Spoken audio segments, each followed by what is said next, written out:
This little guy's name is Mike, and he's got colors. Yeah, this probably wasn't even something you were thinking about, but Mike consists of a very specific color palette. All cartoon characters do. You may not notice it while it's happening, but each character you see is composed of different color combinations that make them pleasing to look at.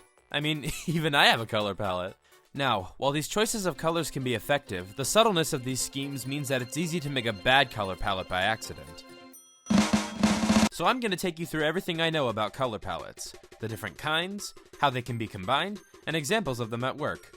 So let's jump right in, starting with analogous color schemes. These are colors that are next to each other on the wheel, and harmonize well together.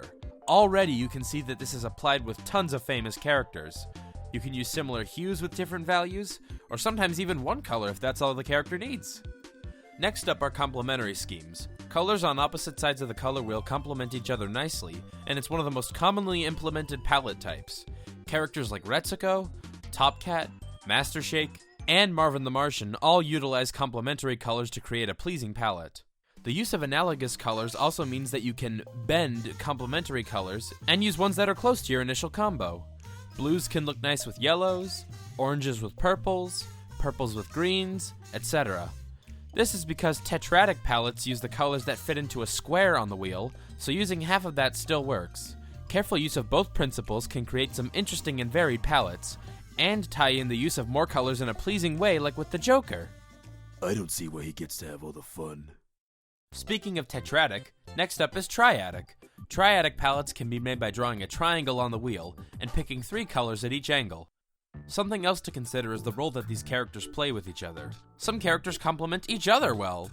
For example, Augie Doggy and Doggy Daddy both have light brown fur, and their green shirt and purple collar are analogous and complementary, respectively. These colors then complement each other as a duo. Oh my goodness, you have such a creative mind. Oh, you're my big girl, Augie. Oh, thanks, Dad. Another example is with Harvey, Fee, and Foo.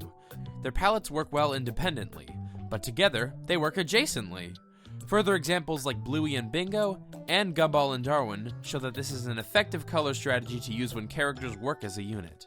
Some palettes may even use black or white shades, like the Robot Chicken, for example. His palette is mainly white and gray, but the reds, oranges, and blues add a splash of color and complement his white body. It seems like sometimes less is more. Wouldn't you say so, Mike?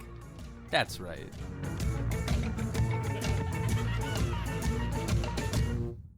Alright, that's everything on colors themselves, but we're still not done yet. Another important thing to check is the color values. When coloring a character, set them to black and white. Right now the values of Mike's colors are all blending together, and they're making him hard to distinguish. But don't fret, with some simple adjustment we can make the values distinct and Mike will look good again. This applies to all characters too. Always double check their values and make adjustments so that each color can be distinguished. Even with values adjusted though, you don't want colors to compete with each other. When characters have multiple colors, it's important to make one the dominant color with the other supporting it. Studying characters with higher amounts of colors is a great exercise to learn how to avoid making competing colors. The last thing I want to discuss is how the character influences the palette. Desaturated colors give a gloomy feeling, pastel colors feel soft and friendly, bold colors are more striking and intense, and dark colors can indicate evil or sinister natures. Character personality is also important. Are they serious or goofy? Kind or abrasive? Are they hiding their true nature as a twist? All of these factors will help to determine colors that properly convey your character. One last thing to keep in mind too. Color isn't everything! Yeah! The other aspects of a character like silhouette, shape language, personality, and body language and mannerisms are just as important when making rounded and memorable characters. Now, I'm going to show you how I apply these principles when making my own characters. These are some animal designs that I recently came up with. Mike here uses analogous orange and red colors. This snake Max uses complementary reds and greens. This dog Daisy uses a triadic scheme.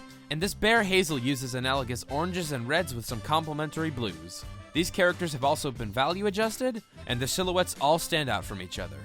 And that's all I've got for color palettes. I'm still learning about them as well, but I hope this video was able to help you understand the techniques used to make a satisfyingly colored character. Yeah, that's great. So, when do we get paid? Wait, what? You can't just use our likenesses without paying us royalties. Yeah, we want compensation. Actually, guys, since this video was using you for educational purposes, that falls under fair use, so we don't have to pay you. Oh no!